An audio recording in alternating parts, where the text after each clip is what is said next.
Hello and welcome to another episode of With Enough Prep Time. I'm your host, the Nerd Man, and today we're going to be talking about a new image that Zack Snyder has released about the Joker, the Clown Prince of Crime himself, who's going to be appearing in the latest, his latest Justice League movie. Now, I've already seen it, unfortunately, so I can't live react. But I have some things to say about it, and it might not be what you expect for people who have watched my channel. So let's get into it, okay? So here we have his first image of Jared Leto's Joker. Okay, so this is a better image of it. So this is Jared Leto's Joker. That is interesting, actually. I didn't look at it for very long. I just saw a little bit of the image, and that is interesting. So just to give some context, by the way, this is going to be huge spoilers for BVS, a Batman v Superman, Dawn of Justice. So if you haven't seen the movie by now, just keep watching because you're probably never going to watch it anyway. Do like, subscribe. I want to hear your comments. What do you think of this Joker image? So I'm going to say this, first of all. A lot of people really didn't like the Jared Leto's version of the Joker. I've never had a huge problem with what Jared Leto did in the Suicide Squad, the movie, the Suicide Squad that he was in. That being said, his Joker wasn't very good or memorable. He didn't have any memory. He didn't, I remember every single Joker movie when the actual Joker, when we first see the first Joker, whether it's the Dark Knight version where he comes in straight in as the Joker, he comes in that robbery scene, super memorable. He unmasks himself. I'm the Joker. It's fucking crazy. You're like, whoa, that's a cool entrance. Jack Nicholson's equally impressive. He comes in, he starts doing shit. He comes in from the shadows, starts shooting the guy with the gun from the back, the front, everything. Of when he comes in and he says, "I'm no longer Jack Napier. From now on, you can call me the Joker. I'm having a hell of a time, or I'm having fun, or whatever." And it's a brilliant introduction to the character. It's sort of sinister, gets straight into the humor and the funniness of the character. And I still say to this day, Jack Nicholson is the most humorous, funny version of the Joker that we've ever got. I really like the humor of that character. It had some really dark jokes in there that were very Joker-esque, that were kind of missing a little bit from the Dark Knight. And then, of course, you have Joaquin Phoenix's Joker.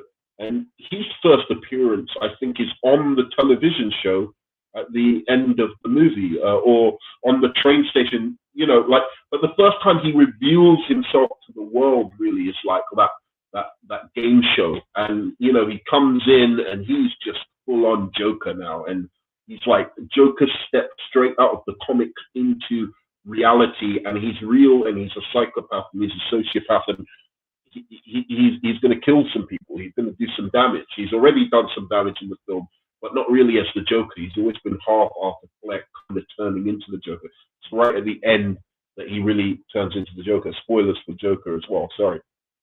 But in this, in Suicide Squad, it was kind of just from the very beginning. He just enters with a whimper. I actually don't mind. I like Suicide Squad as a film, even especially the theatrical cut. I think the actual, for once, the supposed extended cut that they did of the Suicide Squad was actually worse than what we got in the cinemas. I thought it added stuff that made the film worse than the cinema version.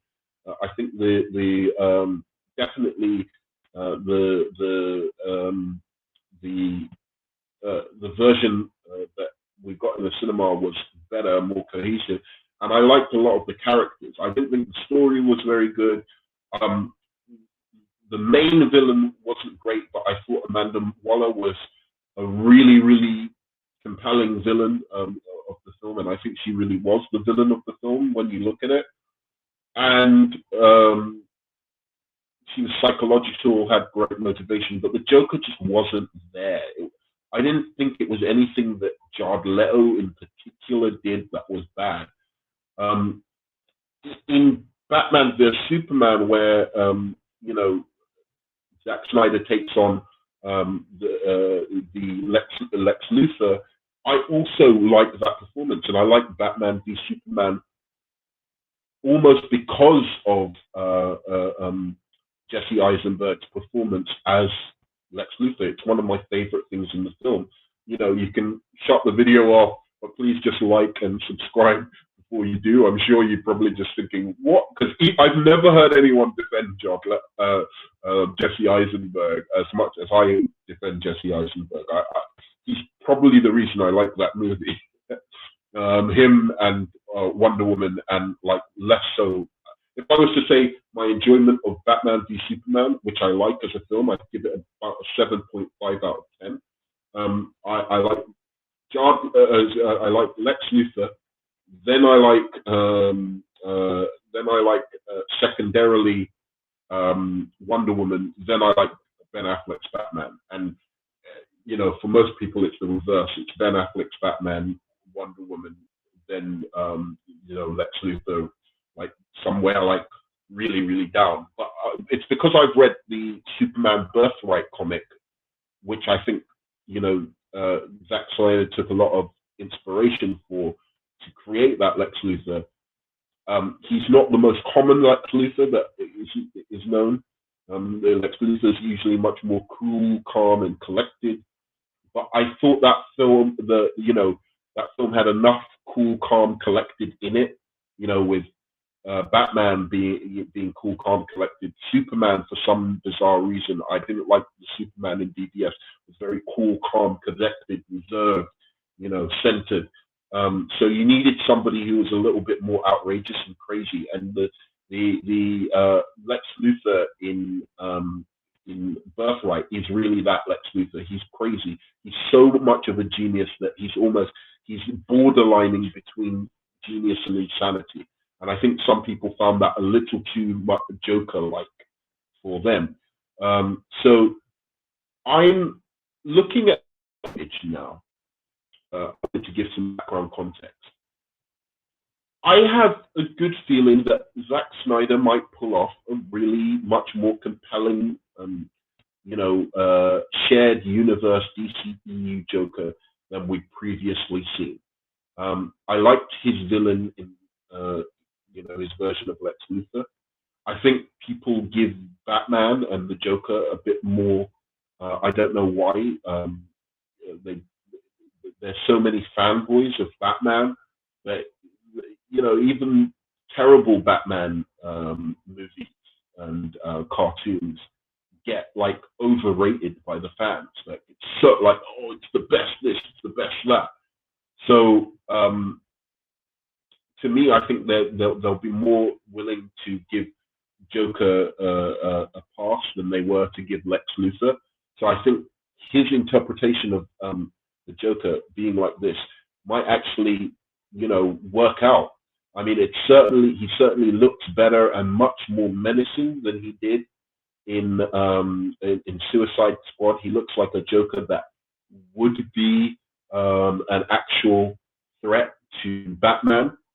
So in that sense, I think he's done a good job off the bat. Now I've got some critiques of it a little bit later, but off the bat, this looks like a more serious Joker that I can take seriously as a nemesis to Batman.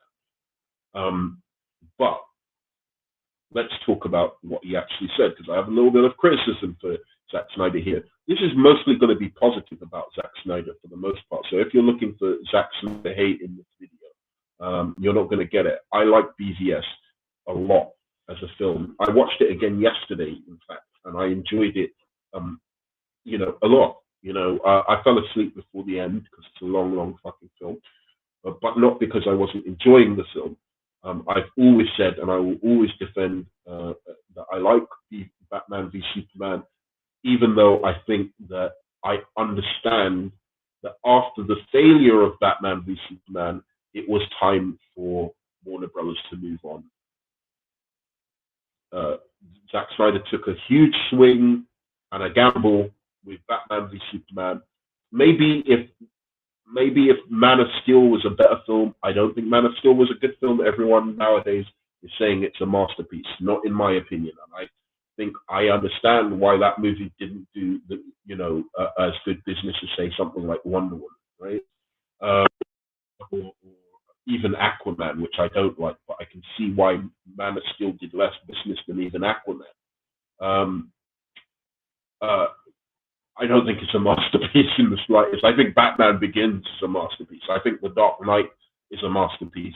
Um, I just don't even. I think even Shazam and Wonder Woman are closer to being masterpieces than Man of Steel. I'll say this: the villain in Man of Steel is Zod is quite good. So Zack Snyder has a good track record with the villains. I think he does better with villains. And as I said in previous videos, I wish DC would use him in that capacity rather than adapting things that are of a darker material rather than just getting rid of him. I think that's a huge waste. He could go to Paramount or go to another studio and just make loads of money for them. And you're just cutting ties with him. It makes no sense to me. You put him on the wrong thing. You put him on Man of Steel Superman. What do you think was going to happen? This guy is so dark and so edgelord. Obviously, that's not going to work with his style. So I think that is Warner Brothers' fault. The onus is on Warner Brothers there. But going back to his Joker image and what he has to say about it, the cool thing about the scene, he says that this is what's going on in this Joker scene. The cool thing about the scene is that Joker is talking directly to Batman about Batman. This is another problem with Zack Snyder. It's always about what's cool. It's cool. He uses cool a lot. It's not about what makes sense, what narratively makes sense. I think his obsession with cool is what forces it. Is what lets him not see the bigger picture in terms of the actual story and narrative and that satisfying narrative. But it's Joker analyzing Batman about who he is and what he is. That's the thing I also felt like fans deserved from the DC universe. That is to say, the Jared Leto Joker and the Ben Affleck Batman, they never really get together. It seemed uncool to me that we would make it all the way through this incarnation of Batman and Joker without seeing them come together. They did kind of come together actually in Suicide Squad, where he jumps on top of the Joker's purple Lamborghini. I quite like that scene. It's another cool scene from Suicide Squad. I just said you shouldn't be talking about cool, and then I called it a cool scene. Anyway, the irony. The scene explains why Bruce had the Joker card taped to his gun, and you see in Batman v Superman. I don't know about like Bruce Wayne had the Joker card taped to his gun in Batman v Superman. I don't remember that. I think that's during the nightmare scene, and this is also apparently this version of the Joker is during the nightmare scene in Batman v Superman. That's where he meets this version of the Joker. I don't know if maybe this dark Superman has imprisoned this Joker, but I don't see why a dark Superman would let Joker live and then kill Batman. But anyway, we'll find out from the movie. I don't know why Batman is carrying a Joker card on his gun. It seems weird. I don't understand that. Again, that's cool. Does it really make sense though? Why would he do that? I'd always wanted to. He'd more likely carry a Robin card on his gun or something like that. And I always said I understood the nightmare scene in Batman v Superman. I completely understand where that was coming from. This was saying that this is a Batman, because everyone's like, Batman never uses gun. But this was an Elseworld. This was the world has got so fucked up that Batman has to use a gun now. And that would have made much more sense in the film if he didn't use the guns on the Batmobile. If he was using another weapon on the Batmobile, I know Zack Snyder's tortured logic is no, he wasn't actually using a gun and shooting it, so that doesn't count. He was shooting from the Batmobile. But if you want to make the point that this is a future Batman, that it's things the society has got so bad that he has to say no. I have to give up my rule, and I even have to kill, and I have to shoot things. Then don't get him to kill and shoot things when he's normal Batman. It blows my mind. Even though I like Batman v Superman, but he made that decision. I just can't be a fanboy about it. It's bad decisions, bad storytelling. So I'd always wanted to explore the death of Robin, and if there ever was going to be a next movie, which of course there probably won't be, I wanted to do a thing where in flashbacks we learn how Robin died, how Joker killed him and burned down Wayne Manor, and that whole thing that happened between he and Bruce. So he's giving spoilers because, again, this is clearly him trying to get back into the DCEU. I don't think he should ever be given the keys to the kingdom again. I certainly think they should do business with him if they're sensible, because he's garnered such a massive army now of followers that clearly it would make sense for them to work with him again if he's willing to do so. He clearly wants to do something with them, maybe something that ties into the story, but they really need to get the DCEU going, the mainstream DCEU going, get their Superman, like a mainstream Superman before you can get into all the fun of the Elseworlds, because the Elseworlds are fun when you have the real mainstream version of the character first, then you can go into an Elseworld, I think. So to me, doing an Elseworld Batman made more sense, with Zack Snyder, because we just had the Dark Knight trilogy. So I was less upset with him doing an Elseworld Batman than I was with him doing an Elseworld Superman, because the Dark Knight was so popular. Everyone knew Batman. Everyone knew the rules of Batman by then. Everything had been set up so that you could have a Batman who now breaks the rules a bit, or you can see going in a darker direction. And then it will be shocking. Oh my God, Batman's going in this darker direction. That's good storytelling to piggyback off what the Dark Knight did, and so that you're not just copying and imitating exactly the Batman from the Dark Knight. You're giving from the Dark Knight and Batman Begins. You're giving us something different from what Nolan did, right? So I think that it was interesting him going down this route of, wow, this is a little bit of a darker Batman who's going on a more sinister path. But I think he did that. Even that he did too fast for us to catch up with it. You had to tell that story subtly and over time, especially if you wanted to do a Flashpoint movie where you have Thomas Wayne and he uses guns, and that doesn't have any impact.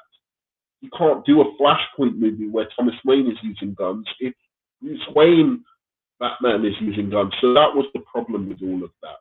But as far as this joke image goes, I don't like the mouth. I think the mouth is a little bit weird.